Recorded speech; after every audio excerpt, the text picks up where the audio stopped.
Good morning, Nancy. We'll pretend we haven't been talking for like an hour prior to this, right? It, Yeah, that's technical problems. It's not a remote meeting without technical problems. that's exactly it. Totally So true. we're gonna play some Portal 2. We're gonna do a little bit of an interview. We are gonna play something else, but don't make it so you have to play the game before you can set up co-op. That's all we're gonna say. Yes, totally true. Cool. So we'll proceed with this blindly and knock our head against And puzzles. hope that all is well. In fact, I'm gonna turn up my brightness so that I can see better. Oh, there we go. Hello. Yo. Much better. Hi. Hey, buddy. You are adorable. You're shaped like an egg. What do I look like? I mean, you look like a little ball with arms and legs. Kind of like what people, kids make when they have like the styrofoam balls and pipe cleaners. You're the elegant version of that. You look cute though. You look like an elongated egg with an eye and really long legs. Really long, nice, elegant legs. I get the feeling I'm shorter than you, which means I must be stubby. Yeah. Good. This is applicable because I am fairly certain that in real life you're probably taller than me. You know what? I don't even know how tall I am anymore. I once told my wife how tall the doctor told me I am, and she was like, I don't think that's right. I'm like, I don't know what's true anymore. Does that mean your license plate or your license? Sorry, your driver's plate. Yeah. Your driver's is wrong. Yeah. Well, they usually measure you for your driver's, right? that's what I said, right? Like they measured me. They did like at the doctor's office. They did that scale thing. They put a thing on top of my head. They said, "This is how tall you are," and then I put that on my license. And I showed that to my wife, and she's like, no, I don't think that's right. I don't think you're that tall. I live with you. I'm like, okay. Wait, what are they doing to us? Are they disassembling us? We're being transported in Is parts. that me? I've got like giant legs. Yes. I have gigantic legs. Sometimes testing has to occur outside the confines of the lab. All the better for this jumping. This next test is so outside the box, won't even tell you. We're jumping like somewhere random in the middle of the game because like we both. It's been a while since I've played Portal 2, so I've played co-op like once, so I don't remember. And co-op has its own storyline. Yeah. So it does. Okay, so there's. Okay, maybe we'll be using this pillar. This is good because while we flounder around, I can ask you random questions. So. I imagine since you've been established a little bit in the voice acting world for a while. For the sake of people who are watching this and have no idea who you are and what you've done, how long would you say you've been in the voice acting world, Nancy? So I started voice acting in 2007 or 2008 professionally. So. And for people like me who don't know what year it is. What year is it? How long ago was that? Like. I don't know, 2007? Oh, geez, I don't even know. Is that 15 years ago? Numbers? Yeah, 15. That sounds right. Sure. Let's go with 15. What was the very first thing you credit as a voice actor? That's hard. I started out in commercials, so I could rattle off a whole bunch of commercials I've been in, but it just wouldn't mean anything to anybody. My first entertainment role was probably... The first big one was probably King's Drive, which was an audio drama.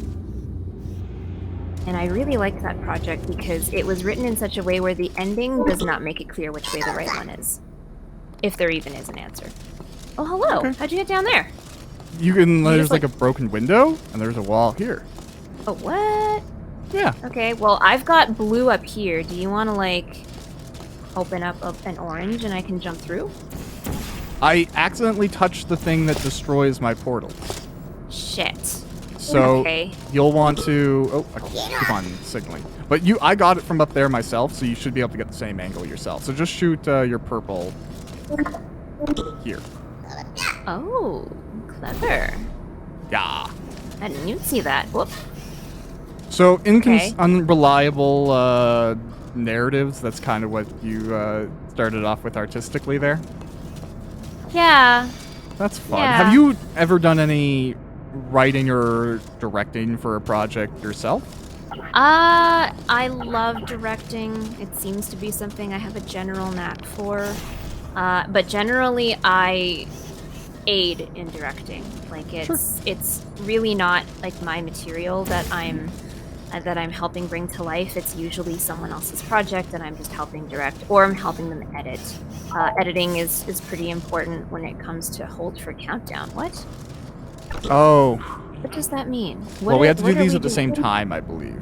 Oh. So then we press the switch on. Yeah. Did it work? No. No, it did not. We had to do it at go. Okay, I'll do it again. How are you going? No. Oh, we had to press the does... switches at the same time. I thought I did. Wait, hold on. What are you doing? So, can you see the timer too? I see a timer. Okay, so on go, press your switch. We'll see if that works.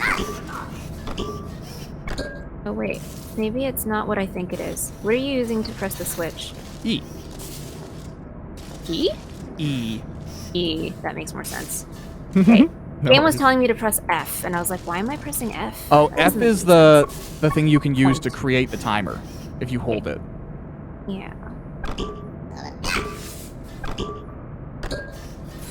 Cool. Oh, okay, I guess we have to throw a portal. That makes Okay, sense. we gotta, like, This is a run portal for it. game. Alright.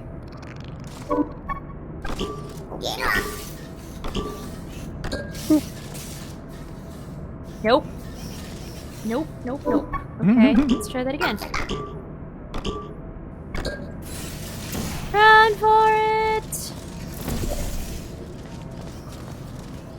Alright. Well, I have a way back if we need it. I have a disc. Lovely. Thank you. It looks like a laser disc. I'll be honest. Congratulations.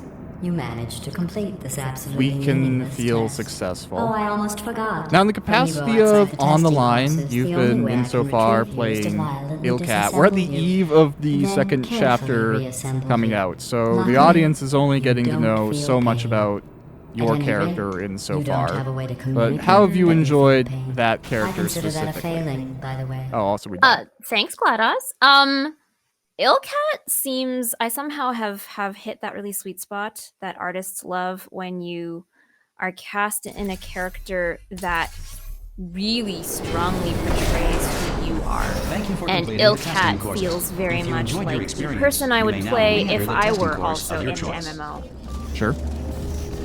So it's been really easy to slip into Illkat's role. Like, we're gonna see in the second episode that there are a lot of lines that I get to say, and it's like, yeah, that sounds like something I would say, and this is how I would say them, and it works. It works out really well.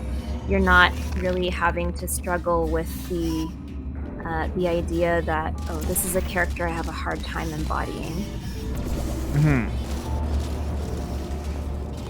Okay, that totally makes sense. Are there any specific instances, say, from your own personal life where you feel like there's a strong mesh that you could highlight? I mean, okay, so what was the first MMO you ever got into? I mean, arguably RuneScape, but I'm gonna be honest, like, it wasn't as popular. It's a very complete big this toss-up test, you between, need to find a set like, the of first one I really nucleus. know like, Don't between worry, City of they are of no Heroes use or to The Matrix anyone. Online. Totally boring Ooh, and Matrix useless. This is Online. just I a know. thought experiment. The Matrix Just to see Online is how like the much main time reason I was you'll excited waste for thinking The about Matrix these 4. worthless Because I was like, oh, they're gonna do documents. the Cypherites, this whole The correct storyline about time people is who want to 0 end the Matrix seconds. because they too want to just like be sublimed Live in a into this happy perfect world. thing, and like they're Yeah. fighting for it, and like they're like, nah, let's do not that. I'm like, aw. Anyways, why do you ask about my first MMO? Okay, so the reason I ask is because usually it's easy to see what kind of player someone is based on what type of role they take on in a game. Yep. So for me, I am usually, if not always, a support character. So I don't usually tank. I'm usually someone who's either buffing or doing like passive debuffs. Probably light healing, but I'm not like the main party healer. And that's kind of generally how I see Illkat. She's extremely useful. She may not be the biggest hitter, but she's extremely effective at the role that she takes on in the team. Mm-hmm. That's totally fair. So, you know, even like the playstyle feels very, very real. Feels very relatable to me. So it's just exceptionally easy for me to identify with Illkat. And it's lucky, right? Like, yeah. I've been in roles before where it is incredibly difficult to bring it to life in a convincing way. And sometimes you just gotta roll with it. You just really gotta commit. And sometimes it works out and sometimes it doesn't. No, absolutely. Given that you have some experience in the realm, when you're in a position like that where the role maybe doesn't mesh like you're experiencing with Illkat right now, you're like, this is really, I would never be this person, I'd never make this choice, I don't even talk like this. Do you have any tips or strategies that you employ to make it easier to kind of have fun with that, or at least deliver a believable performance? It's hard. There's always a lot of doing your research. So you find roles that maybe that caricature or that archetype draws experience from, and you go and you watch a lot of that material of that character, or you sort of start going down the path of reading for that character. You know, you can try to embody a character without ever having been it if you can get inside that character's head. And getting inside that character's head is actually a lot easier when you have like written material to go through. So if you're reading a first-person novel, it's so much easier. Sure. So it actually is to my benefit that you wrote On the Line originally as a novel, not as an audio drama. Yeah. Which is really cool to me. And you know, that too, just as well, to speak to it briefly, is like, from the first chapter to the second chapter, I think anyone who's looking at the structure of the narrative can tell that there are almost immediate differences in how sound is approached, how lines are given, directed, what the narrative feels like it has to do. And that was just immediately lessons on how to translate it to something people are going to listen to. However, comparing it to, like, strict audio dramas, I kind of enjoy the structure that makes this a little bit unique as well. Because, like, when it's all soundscape, when it's all people talking, while that can be really, really cool, I find sometimes it's easy to, like, lose a sense of what's happening a little bit. Yeah, and it's funny because when you're moving between something that is narrative versus something that is show, not tell. So I think the transition between the two is very, like, it's something that has to be executed very artfully, and it's something that has very different presentations, but the same audience. So there's definitely a lot of technical art in bringing something like that to life, for sure. That's all right. I'm like legitimately lost. Apparently, getting into this room had absolutely nothing to do with freeing me from this little spot. So I don't know where we're going. Well, I do know that I need to get a block to hit that button, which means it's gonna be coming from over there, probably. Or maybe this one. But we gotta like find where they're dropping, which is that way. Yeah, I think. Yeah, that's fair. All I've been able to do so far is I set up a portal to get to the other side there. So now we can go over here. I don't know how useful that is, but we can also drop off this cliff and launch ourselves through too, if relevant. Also, sorry. Is it gel pipe? Can you? Is that open to send a portal to? Yeah, no. Let me try. No. No. Okay. We'll find a spot.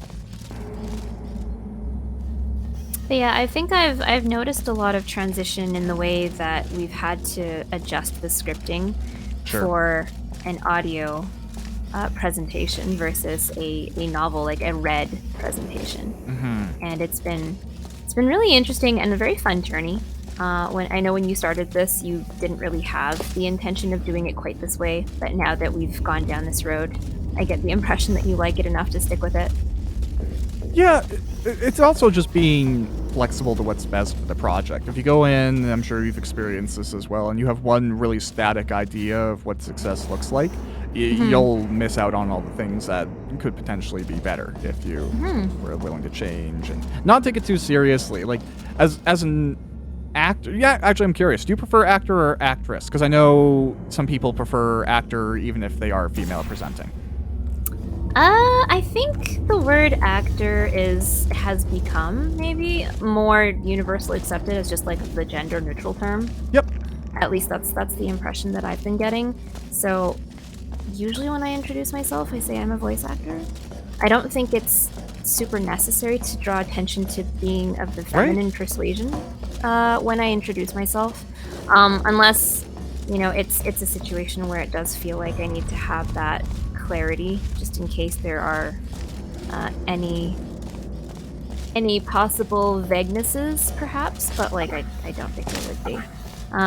Generally, I go with voice actor.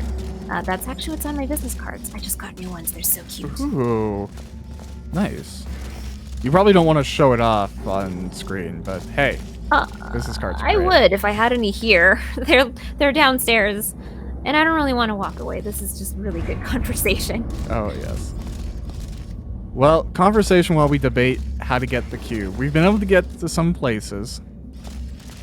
We've established a few items.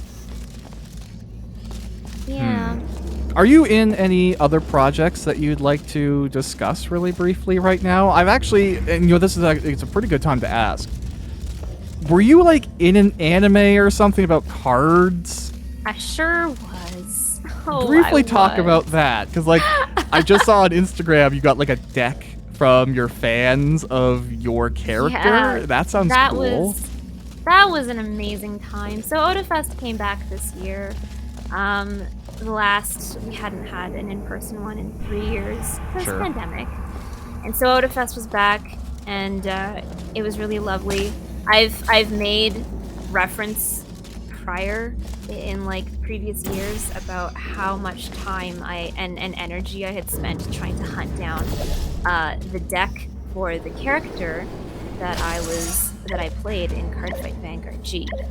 And that made it to someone's attention.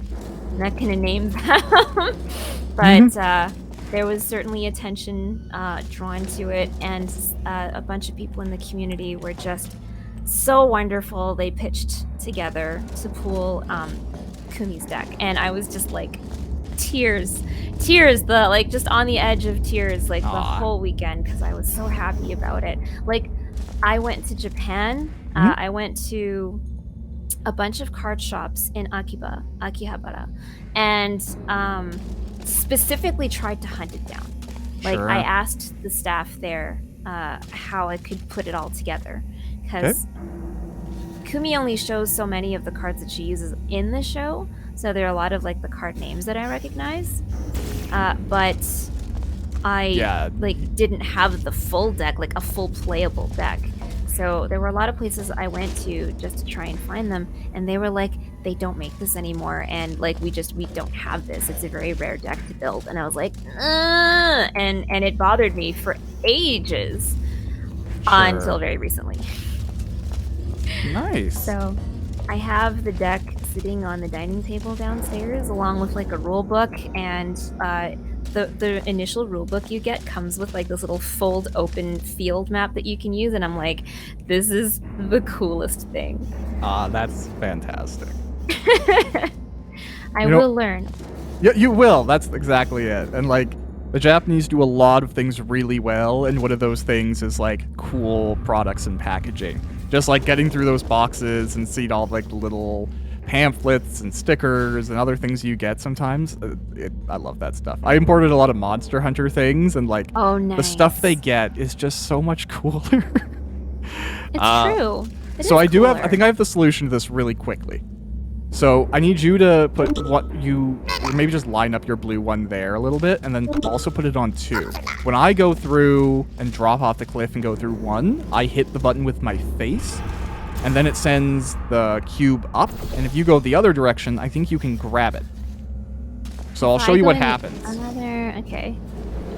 So I get flopped here, and then it sends And the then- cube up, and go the other way. You can probably grab it. Yeah. Yay! Flawless execution. Now, you might have to just Flawless. put it down really quickly and then set the portal there so you can get back. Yeah, you're gonna have to. Well, I can as well. I just need a spot to come back. Here we go. Yeah, and you can just shoot it over my yellow. Or yeah, do that too. That works. Well, hello. Oh wait, no, you can't grab it from here. Shit. I probably could, actually. 1 second. You want to just poke it What color through? is this one? Purple? Hold on. There we go. Oh, okay, cool. But yes, I have been in anime. It's kind of a cool thing to just be like, oh, I've been in an animated series. That's legitimately like Japanese anime, dubbed over and sent here. So Pretty you were cool. doing the English aspect, obviously. I did the English dub, yeah. That's really cool. I think we want to send it to that laser bit first. So, Maybe. I don't know. That's just what it looks like it lines up well, I mean, hold on. Let me just make sure it's actually pointing. There we go. Okay. So, where are we putting the purple one? That Oh. means we put it there. Nope. What about there? Nope. What about... with. Oh, I see what you're saying, because there's like this barrier here. Yeah, it's not gonna work exactly. that's valid. Also, there's a window above that one, so it may not work. It goes through the Oh. window over here. So I guess it just like doesn't care about windows. But this is Oh, good. what if can you get up there and put a portal to receive that? Can you? Get Are you up. sure those go through the windows? Yeah, it looks like it's doing it over there too, doesn't it? Because like you can look right here and it's going through this like hatch panel. Okay, fair. Yeah. Be fair, be fair. So how long were you in Japan when you got to go over to do that? I was there for 2 weeks. I was traveling between Osaka, Kyoto, and Tokyo. Cool. And it was a fantastic time. So mostly southern Japan. Mostly on the main island. I didn't Yeah. get to go to any of the other 3 big islands. No. But it was still a fantastic experience. And now I gotta go back because there's so much more I haven't I'm seen. really jealous. Right before COVID started, I had the money set up and all the planning done for me and my wife to go to Japan. We're gonna start in Hokkaido, then get a rail pass and work our way down into Yep. like Sapporo and Tokyo and do the Yeah. whole. And then COVID, so And then COVID. We had Yeah. a rail pass for ours and it was invaluable. It You was gotta, like- totally worth it. I think Japan will turn people into train people. That's You like, know my what? opinion. Even here in Canada, I've been to some of our major cities where it's like, yeah, functioning public transit. It's pretty cool. It's pretty great. Yeah, It's nice when we have functioning public transit. I get you. The second you go to like your first European city that has a tram that you can just get on and off for free, you're like, oh god, we're doing it so wrong. Our city centers are wrong. At least that's know. just me. I know. It's weird too because the city that we live in is very heavily clay-based underground, so it's just Yes. super unwelcoming to try and like do any sort of like if you're trying to dig yourself up a subway, it's just not gonna happen. No, that's And, fair, but there are above ground solutions. We could look at. There are Belgium and- There are, however, above ground and exposed electrical wires don't typically go well together. No. I find like Canada, in my perspective, like is really good at finding excuses to not look at all the other winter countries that are doing it better than us. They're just like, no, it's too Canada here. We're like, Poland has heated streets for the winter. Like, come on, like. Oh, heated streets. That would be so. Yeah, nice. so you don't lose traction even when it snows, and they're solar powered, and they're like, they're coming out with the solar based paint, so you can get electricity off of the roads. They're like conductive, and they can go into generators and converters, and then like. Oh, that's cool. Yeah, it's just a paint too. You can paint it onto anything, and then it starts to collect current. It's cool. Really cool technology. That's not what the interview is about, but we could do a diatribe on it. No, I'm kidding. I don't know where to put this laser. I don't know where to put the laser. I'm glad we're doing an interview, because if we were just doing a stream, this would be lame as hell. Yeah, so they can't figure anything out. They're just talking about themselves. What's happening? No. Did you do a lot of drama back in school? Have you always been interested in that, or did it come later in life? I think I was one of those really shy kids who loved the idea of being in drama, but never quite mustered up enough courage to really commit. Are you I can around hold this here. What are you doing up there? If I hold the laser here, it can connect to the thing. What? Okay, hold on. Hold up. What? Hi. Hi. Hi. What the? Maybe I was doing it wrong. Okay, so if we stop the fan, does that mean that we should go through it? Maybe that's the method. There is a launch right here. But that means only one of us can get over, but maybe there's some connection there. Do you want to go over, or should I go over? I can try. Hold up. Okay. Okay, so you've got that one set up there, and you've got a... Here. Yeah, actually that... Maybe that'll... I don't know if that'll launch you all the way to the fan. Urgh. Maybe? Flat. Yes, it does. Oh, okay, perfect. Let's try that again. Awesome. So you were saying you were a bit shy. Is that the case? I was always a quiet kid, right? Like okay. it was more that I don't know if it was exactly shyness. Perhaps like an introvertedness, not to be confused with shyness. Ah, okay. What's over here? I'll keep the fan off so I don't Thank accidentally pull you out. Tab, hold for the partner view. Oh, cool. There's a fan shut down here too. Which means I need to have set up... Oh no, that means I need to have set up a laser for up there. So it means like, when we move over this box and we could put it at the wall you were shooting the portal through, I think you need to have one there before you go over so you can shoot another and bring it to the room you're in. No, I don't think that'll work. Mostly because it makes you walk through one of those fields when you get here. Oh, okay. Yeah, I'm even if I view. wanted to set one up before coming here, it would have completely been... Yeah. Okay, hold up. I'll find something. Yeah, no worries. Poke around. So you didn't do a lot of drama in school then? No, like, I had a lot of friends in drama, sure. And I was in a couple of drama productions, but, I was never really one to really seek spotlight. I think that was the thing, is that I enjoyed being creative, but I didn't like seeking spotlight. Sure. Okay, and that kind of fits your support role. You're a part of the action, but just making sure it goes on. Yeah. Okay. This is turning into a very, introspective, Nancy's finding more things out about herself conversations. I'm really glad this is being recorded now. I'm of the David Letterman school of interviewing. I don't really think having a specific objective is important. Just like having an enjoyable conversation is the best way to learn about someone. Like, even in real life, you could go in, you could have a bunch of questions and try and get something very specific out of someone, or you can just sit down, have some tea, chat about stuff, see where you go. Yeah. I feel like that's, Yeah, and I think that's sort of a really strong contributor to my introvertedness. How when you take your personality assessment, Oh, the your really popular ITJ or FTJ Yeah, or whatever. so Yep. I fall very squarely in INTJ, sometimes in INFJ, something like that. But when you look at my INE, I'm like right in the middle and barely a little bit over to the I side. So it's not that I'm strongly introverted, it's that I prefer very small settings for social gatherings. So like I like having like 4 people max is like a perfect gathering size for me. So if you put me in a party of like 30 people, you know, that's fine, but I'm going to be the one who tries to find little pockets instead of being someone who flits around constantly.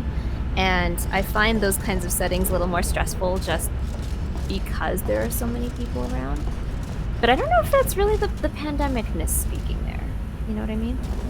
I fully get you. Like, even in regular life, I had to acclimatize myself to large groups and being around people and, you know, potential conversations to expect. And what's the social cue that I can relate to here? How much am I allowed to expose my own considerations in this without it becoming awkward? And then I think COVID has reset that for a lot of other people as well. So we're all rusty, but for people like in my case who have to spend a lot of time focusing on human interaction and how to do it acceptably, it's even additionally frustrating because like you're interacting with folks who may not be in as touch with that as they used to be as well. So you're like trying to play really by the rules, and people haven't looked at the rules for a while. It gets a little messy. I could yeah, and like I think I also just really like having like a stronger connection with fewer people versus having many light connections with lots of people.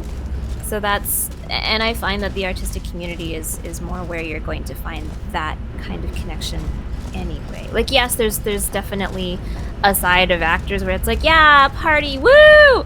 But there's also the side of us that really brings out that sharp connection, like that really tightly magnetized feeling that can come from just like 2 people talking, like very frankly and very humanly with each other. And it really contributes to strong storytelling when you find that connections as your character. I think I've figured something out. So do you mind putting something like a portal there and then having the laser direct back at that old panel that we had? Okay, and I will try not to kill myself. If you leave... Oh, what happened? That turned off everything. Oh, cool. So something happened. Yay. Nice. Okay, now I guess I can just launch myself over to you. Is that where we want to go? Yeah, let's do it. Hey, look, we did a thing. We did it while we were talking about really intensely personal connections. And you know what? An interesting whiplash. That's the best way to do it. I've done that in my entire life, too. I'm actually really bad for it. People will be like, hey, we're going to train you for some work stuff. And I'll, like, 15 minutes later, we'll be talking about their childhood trauma. I think that's why I was initially attracted to grief therapy and bereavement. I know what you mean. I think there's a door over here for us. If you want to time our switch pulling.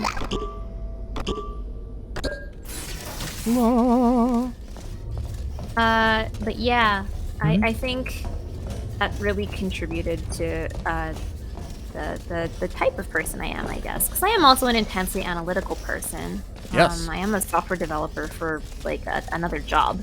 Yep. So it's... You know, this is a good question because we can both relate. We're both in the software industry. Who would you say you relate stronger to? Industry folks or voice actor folks? There's no reason whatsoever that's a for you funny to look at question them. because Done. as a software developer, I hey, I suppose. guess we were successful at our job. Yay. They blew us up.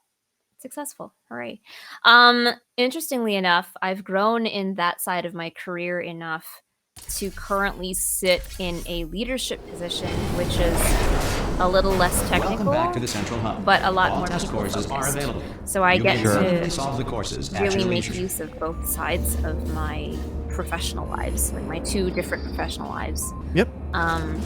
But because of that, I find that I need to dial back some of that technical, analytical tendency of mine a little bit every now and again. Okay. Because you know, when you move into a leadership position, you are not expected to just be an individual contributor anymore. And the way that we work at my employers is we prefer our leaders to be working leaders. So you don't become just a manager, and that's all you do. So Sure. If you have projects, you're in Jira. you still work you're on doing things. stuff. You're still committing code. You're still, you know, actually solving problems with a technical lens.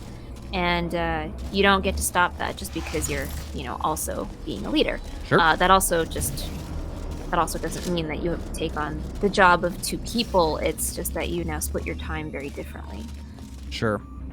But had I been in a not leadership position, where I was like maybe 4 or 5 years ago, I would say that the creative side of me is balanced out by getting time to do voice acting. Like they were the 2 halves of Nancy's coin. But now that it leans a lot heavier into voice acting, I don't think I've ever been this busy doing voice acting. And now that I'm doing a lot more like people connection at, you know, my technical position too, Sure. it actually does feel like I'm leaning way harder that way. Sure. This year, anyway. That's fun though. That's a cool transition to be seeing. It's interesting. It's just like not something that I ever expected to happen, but here we are. Sure. What No, happens that's over totally here if I fair. push these buttons?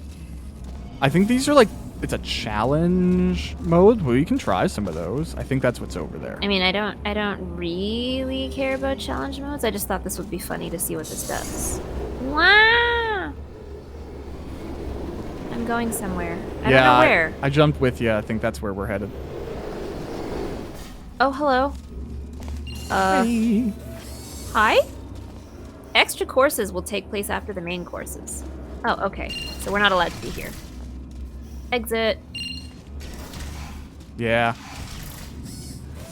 No, that's fair to hear about the progress and you shifting around. And you know, the software world, is obviously you're very well aware, can have some very stringent personalities in it, we'll say. Yes. Very much so. Actually, like, in hearing that you're a software engineer, like, it's a little bit, not, I would say shocking, but it's divergent, because, like, my day is all dealing with engineers from the whole spectrum, like all the AWS folks and all the maintenance developers and all the production, you know, the whole, everyone doing everything, all the Android and iOS developers. I deal with every single team. And most of them are not very approachable. Like, it's like talking to somebody who is booling, if that makes sense. It can be fine, but it doesn't feel like it doesn't feel like they're enjoying the conversation. Do you notice that, like, going to school, like, moving into that industry? Because I find, like, I can only relate to a couple of people in the industry, and the rest of them I just kind of work with politely. Yeah. I think it's difficult because this field is very, I don't want to say fraught, but like having difficult personality types is very common. And yeah, I absolutely know what you mean. I'm going to need you to activate the manual locks on the vault door itself. Unfortunately, there's a lot to be said about the ow, Jesus, There's a ow, gun. Why is he shooting at me? Oops. Oh, it's the goop. What does this do? This, Is believe, this the slip makes it sliding portable? Or no, is this the bouncy one? This is the bouncy one. Okay. Anyway, what was I saying? Something about The difficult personality types in the software world. Yeah, so difficult personality types in software are very common, unfortunately, as part of the reputation that it has in the world.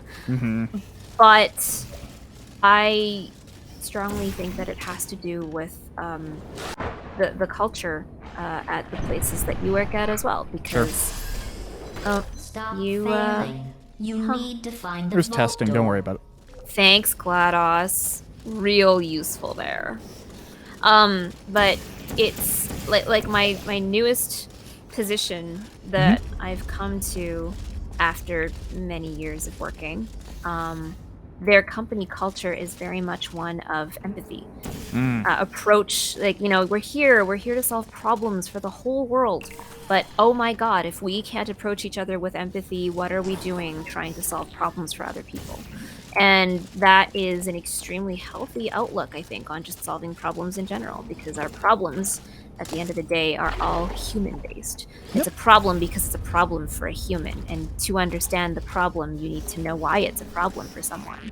Totally. And, having that empathy and being able to approach another human being with that open empathy is very important in this job.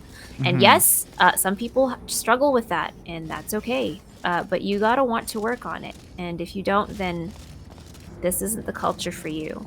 So I think you could also apply that to everywhere else. If that culture isn't for you, then strongly consider finding somewhere where the culture is for you. Yeah, that makes a lot of sense. And that applies in voice acting projects. There are projects I've joined that have horrifically imploded, much like you just did. And Yes. Open the vault door. it's no one can fault you if you just say, I'm tapping out. This is not the project for me. These aren't the people I want to work and play with. And that's okay. That's completely okay. Well, Is there somewhere where we can fall to get, like, that's a why I've been little bit- trying to, like, get velocity or something. I haven't found it myself. It does make me think of an interesting question, though. When it comes to, say, you're in the voice acting world, and you come across a project that, like earlier, maybe you're not feeling it, but you want to get out there. How much do you personally, maybe not now that, you're coming along with things more, but when you were trying to get your name out there and get practice and get more characters under your belt, how much abuse would you ever personally tolerate? Were you like a never know, or was that a lesson you learned over time? Definitely a lesson you learn over time. And there's something to be said about training the sense into yourself. Like, no one ever goes out into the world knowing how to look out for narcissists unless you've been trained in that specifically. If you're a social worker or someone who, like, psychologists, so many people are trained to look for really severe narcissism and look for those signs. If you don't know what to look for, and this also applies to professional fields too, when it comes to assessing a company and how much you may or may not like them, it's a sense that you have to train. You don't know what you don't like until you've experienced it and you've come to the decision that that's not for you. Don't want to rescue the humans. So I would say that it took me a really long time to define those boundaries for myself. And also, I think I got really, really lucky. Like, I didn't have a lot of experience in projects that did horrifically implode. It wasn't like a constant string of things that were happening. It's just, it was one or two really bad experiences. And some, like, a lot of projects that were run by well-meaning people, but they didn't have the logistics down. I think everyone has experienced that to some degree. Yep. You've backed, like, a fantastic-looking Kickstarter, and the group looks like they're super competent and they know what they're doing, and then the project implodes and never delivers because logistics got in the way. And it wasn't because it was their fault, just things didn't work out the way they expected it to. And I've been in plenty of those projects. Great ideas, great writing, great execution, and then someone fell off the bandwagon, or someone just fell off the face of the earth, and then they never came back. And that project just stopped being. And it sucks when that happens because, you believed in it enough to stick around. But having seen enough of those, you definitely gain a sense of, like, this is how I start looking for red flags. This is how I start looking for absolute deal breakers, or, like, boundary breakers that just automatically no. Just nope, this isn't for me. Sorry. And best of luck to you at that point. Absolutely. And thankfully, this is not one of those projects. This is a project that has, you're already an established writer. Yeah. You've published several books already. You have your own established style and narrative that you like. So it's like, there were a lot of things that I really liked meeting you and just talking to you about this project and a previous project we've worked on. And it was just like immediately there was that connection. Mm-hmm. And no, and like how sometimes people don't learn the value of sympathy or kindness until they've been, taken advantage of themselves. Like that's where that comes from me. I want to, it's really important to feel a lot of security when you're going into a creative project because first and foremost, it's intangible. It's not like a job where you're traditionally getting hired where you can give your SIN number, do all your tax stuff, and then just expect paychecks and specific things and how it's going to work and your time. It all has to be built out. And if you're not getting those answers and you're not getting the communication from the person who's doing that, it's really scary and frustrating sometimes. Absolutely. So it was, I think it was important to make everyone feel a degree of confidence, but it totally came from having wanted to create with folks before and having the dedication that, it takes to get as far as I have with creating and publishing and defining my own style and all that stuff. Mm-hmm. And when I had that and other people didn't, it's really heartbreaking because, you feel like you knew you could do it. And that's what probably one of the motivators to write so much was just like prove the people who quit on me that I wasn't the one who failed that project. Even if that sounds a little bit selfish. I wanted to be like, no, it wasn't me. I was good. Totally. That's tough. No, totally. I hear that. And it's hard. Mm-hmm. It's hard when you're getting established and you're really learning your way around an industry and you don't have a mentor or someone who can really guide you. Totally. Where are you with asking people how you've done? Because I'll share briefly to explain where I'm coming from. When I was starting off as an author, every now and then I would share a story with somebody and be like, what do you think about this? What do you like about this character? What do you like about this sequence? But as it became more established, as I started getting good reviews on my books, as I've been able to get further funding and I take it more and more and more seriously as a professional artist, I've stopped caring because I feel like I have more of a sense of what I'm happy with and what I'm looking for. My own qualifications carry more weight. Do you feel you've had similar progress as a voice actor? Oh, cool. Don't jump through there. That'll just kill you. I feel like in the very, very beginning, it was really difficult for me to tell what sounded good. Sure. There's a lot of things that we do when we're just talking like this, conversationally, that you're really not supposed to do behind a microphone if you want to sound good. And I'm being exceptionally lazy. I am not even trying right now, which means, I think it says a lot to how comfortable you and I are around each other. But there's so much that you just don't know until you learn it. And a lot of that comes from feedback from either a mentor or someone who you're working with, in the hopes that they're helping you improve and work on your craft and get better at it and just grow. But if you're not in a situation that lets you grow, then you just will be stuck at that permanent junior forever. In the software world, we have this concept of the permanent junior. Someone who is just happy being a junior but doesn't really want to grow and doesn't really show that grokking that happens when you know something. And I know exactly what you're talking about. And that's, if people want to be permanent juniors forever, that's, good for them if they can find somewhere who wants them to just be that junior forever. Unfortunately, I don't think a lot of companies want that. Usually they want someone they can grow into someone more experienced, and then that person is expected to continue training people more and more.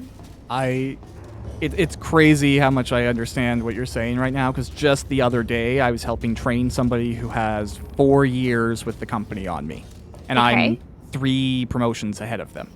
Okay. And you're just like, that's fine if that's what you want to do, but there's an element of why is the company okay with just having someone just sit there, because like, I don't know, maybe that's a unfair value judgment, but the Eternal Junior, I don't know. I'm really objective oriented. Maybe that's the way to take this. Is I define a lot of my independent success from. Oh, by the way, it's over there. Sorry, at the start you can jump down, and I think you can get over. But a lot of things for me is like, if I create something, I'm happy. If I finish something, I'm happy. So if I like started something, and I'm not really a career oriented person, but I figure if I'm going to do it, I should do it right. And if I did that and I wasn't able to keep on making progress, that would feel really bad to me. So I don't understand it entirely. I guess to go back to answer your original question about how I feel about giving and hearing feedback, I think again it goes back to how willing are you as a person to grow and as a professional to grow. And a lot of that has to do with how willing are you to hear feedback. And if you have feedback for someone else, how willing are you to give it? For me, I am always asking Josh if, do you want me to redo this line? I feel I can do this better. Do you like the way this sounds? Do you think it's different? And a lot of it comes out in like our table reads as well. Sure. Where, there's a lot of discussion, just like, do you think it would sound better if we did it this way, or do you think it would sound good if we add this inflection to it? And so there's a lot of that collaborative aspect to what we do and how we do it. And if you find that difficult, this may not be the field for you, which is very unfortunate. No, that's totally true. I guess I'm looking at it in the slightly different way of that. When you're emerging and you're seeking feedback, it's more to know if you're good or not. And I guess when you're more established, I feel like the benefit of collaboration feedback is to determine what type of good you should be compared to if you should be good if you're good at all. If that makes sense. Like, even recently, obviously, with Chapter 2 just coming out, there's one line that you discussed you possibly want to re-record. It was like the creepy, pretty line.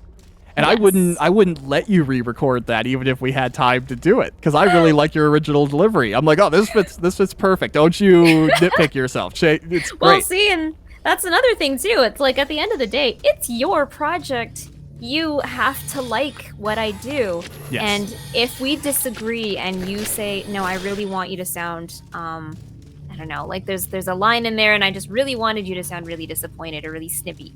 And even if I didn't agree, for whatever reason, that is still the way that I have to do it.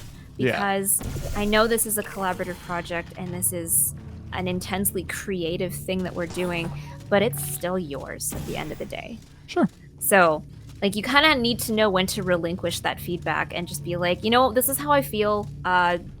Whatever you do with that feedback is up to you. But, I'm not going to hold back if I have thoughts on something, because that's the working relationship I have with Josh. Yeah. I see you slipping around and you're just like having fun. I'm just like seeing what's happening. I'm passively figuring it out while listening. I think we need to get the other goop type in here, because otherwise we can't go up. Well, we've made a mess in this room. That's progress. I know, but it's a slip-slidey mess. It's, what are those slides? The ones that you can, like, just add water to on your lawn. Like, literally, are they slip-and slides? Yeah. Yeah! It's basically a slip and slide. Yeah. Really dangerous one. Although, honestly, that's kind of a pointless distinction. Regular ones are pretty dangerous, so regardless. Yes, depending on where you've positioned them, yes. I mean, slipping in general is not a safe practice. There's no doctor who's like, there's a better way to slip. It's like less bad ways to slip. Dr. Slip and Slide. Hey, maybe someday the safest slip and slide ever. Possibly. We'll have to get our engineering teams on it. I don't know if software guys know what the real world is. Water? What? Oof. I haven't defined that variable. What are you talking about? My favorite one is when people define too many variables and you're like, but you could just collapse these. And it could just be one nicely succinct variable. Oh, okay. But why? I think I'm like, I love bug fixing. I think that's why I've stayed like in the maintenance and support world for so long. Because I'm in like my 4th year in software now. Some people really love being that person who fixes bugs. That's it. Who Every day I get something new. Debug it, figure it out, really understand where like the actual root of the problem lays, and then just fix it. And some people have like a wonderful gift for that. I think I can do well at it. I know how deep the well of logic and knowledge is when it comes to computer science. And I've definitely come to believe that anyone who's like, oh my god, I know everything there is to know, that is a dangerous person. Do not trust that person. Because I've been doing software development for so long, and I definitely don't remember everything. No, nobody does. I've forgotten more than some people know.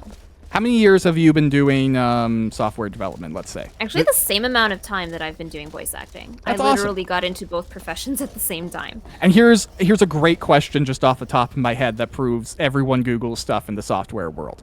Give me a regex for email validation off the top of your head. Okay. Are we talking proper regex, so starting with an r/ or no? Like, skip that. Proper, full handling, just restricting it to @ and main domain email addresses. r/, let's see.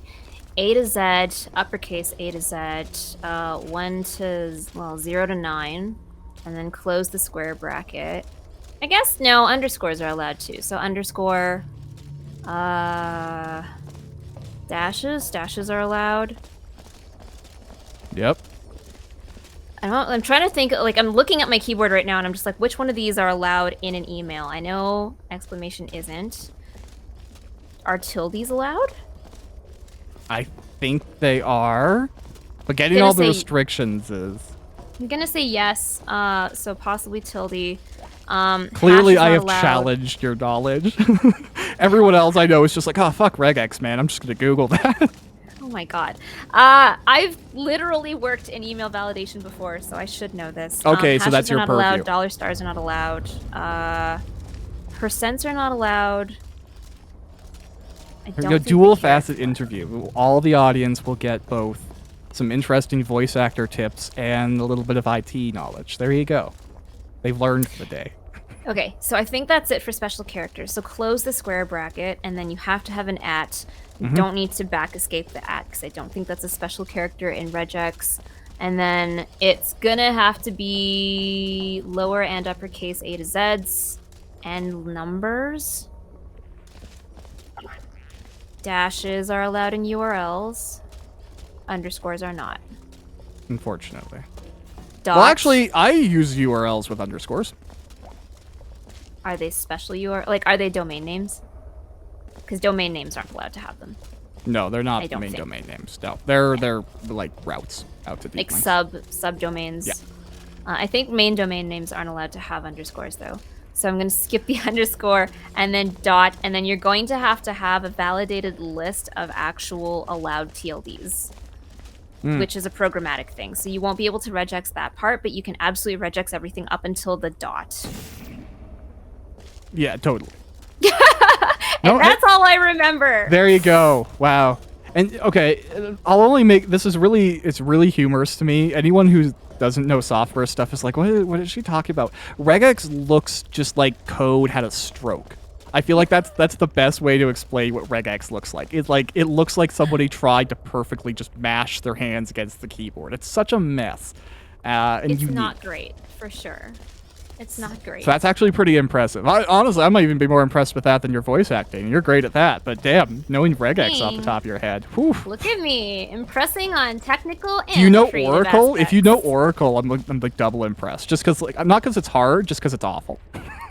Oracle is actually, I hear lots of horror stories about Oracle. I've been blessed to have never had a situation where I needed to really like fully dig my fingers into it. Yeah. But I work with MySQL a lot, so general SQL I could definitely help you with. Totally. Oracle specific stuff, maybe not so much.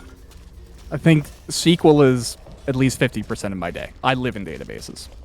Databases can be fun. Like, okay, I have to share this because I'm super proud of my team. Okay. Over the last 3 months, we have implemented a brand new kind of database that's only offered at AWS, and a first at our company. That's awesome. And we've implemented all of our user functions that need to be created to interact with said database through a data API. And we got it all deployed out to production without a hitch yesterday, and I am so proud. That's tremendously impressive. I am super happy. Like, generally, when you deploy brand new things, it never goes off without a hitch. Nope. Never. No, Patch Monday is a thing in the software world. It's like, oh, we committed on Saturday and everything's fucked Monday. Thankfully, we make very good use of feature toggles. This is going to become a tech interview, so we won't digress too much. I'm kind of at terms with feature toggles because I feel like it's adding too much like environmental variability. So testing and troubleshooting against it, just like nothing's standardized anymore. And at least in my situation, nobody is really mapping out the unique interactions. And that means we have to dedicate a lot of time to doing that. And I feel like that should be part of the traditional, assessment. But that's just me without getting too proprietary. I'm gonna sum it up and just say that tools are great if you use them right. Yeah, I guess it's all about infrastructure. You could have two people. It does using sound the same like thing. it does sound like your feature toggle system is in need of some major cleanup and the feature possibly some toggles are best great. practices. It's how people want to interact with them, and I feel like you probably understand the same thing.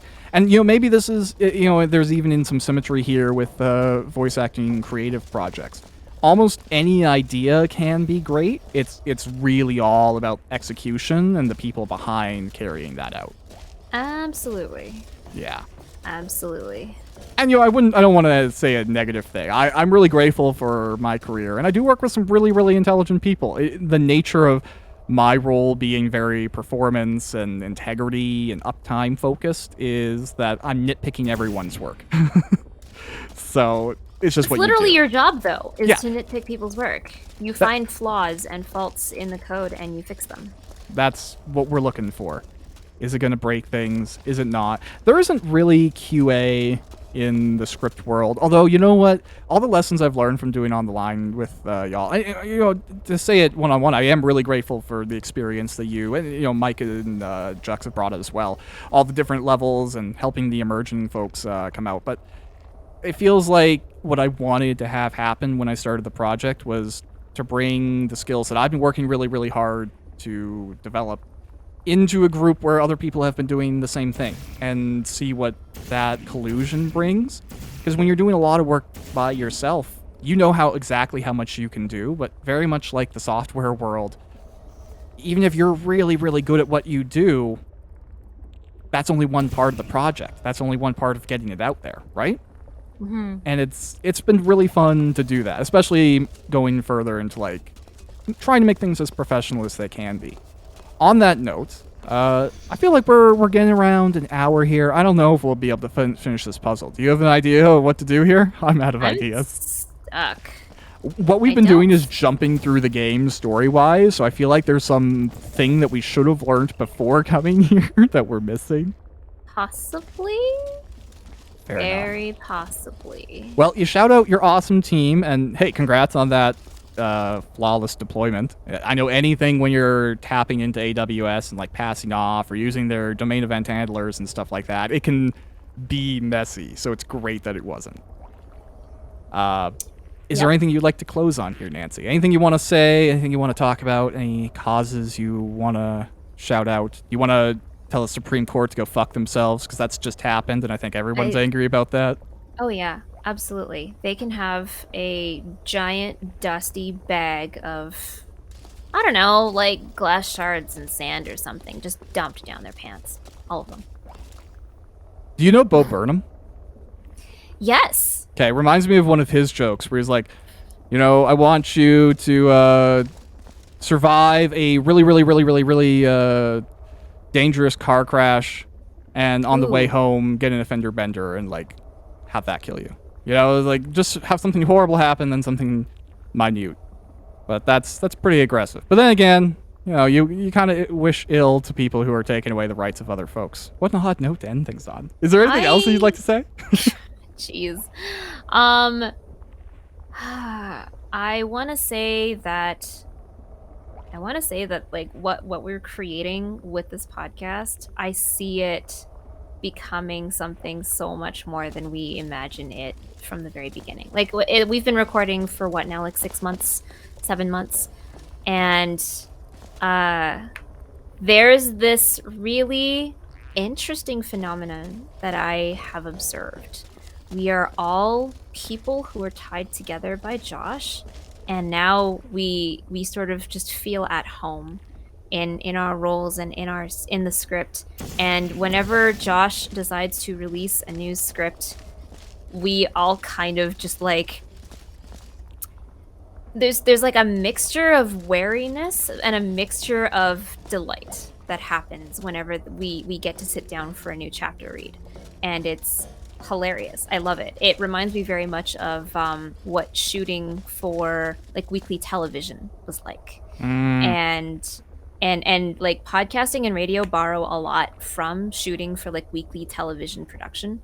Yeah. And it's really interesting. And like due to the nature, right? Like we're working on this remotely. We're not, gathering physically around doing a round table, a literal round table with a script. And I just want you to know, Josh, that you're building something more than you even realize with this project. And having been a part of it from the beginning was just a really wonderful experience. That's awesome. That's a lovely thing to hear, and it's important to have places to go, even if you don't see them immediately. But having room to grow and being excited about that is what brings passion to a project sometimes. So I'm glad that you see that, Nancy. Yeah. And I mean, like, when we get like the initial tranche of these episodes out, it's going to be exciting. For the people out there who are binge listeners, I guess I should say, when you go through this whole arc, you'll be hooked. Like, it's already doing that thing where like you just want more every episode, but once you get to do like maybe 4 or 5 episodes in a row, it's going to be so hard to put it down. So hard. You are going to have to convert to being like a monthly listener because you're going to want to know what's happening every new episode.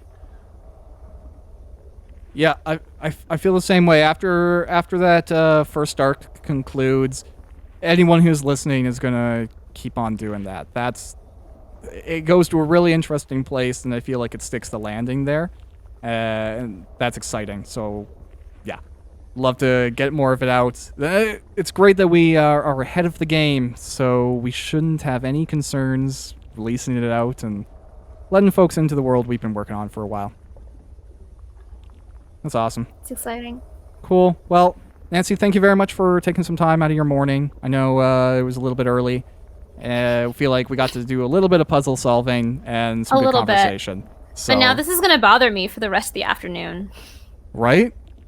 Interview part 2, just finishing this puzzle. Like, I kind of... We did skip one, because we were supposed to go to number 3, and I think this is number 4 or 5. I thought this was 8. Maybe I'm wrong. Maybe it was 8. I don't know. Numbers... it's not like I work in numbers all day long or anything. No. I don't know what's happening. Awful Let's Play of Portal 2. Great interview. And really hope you have a great one moving forwards here. Awesome. Thank you so much, Josh.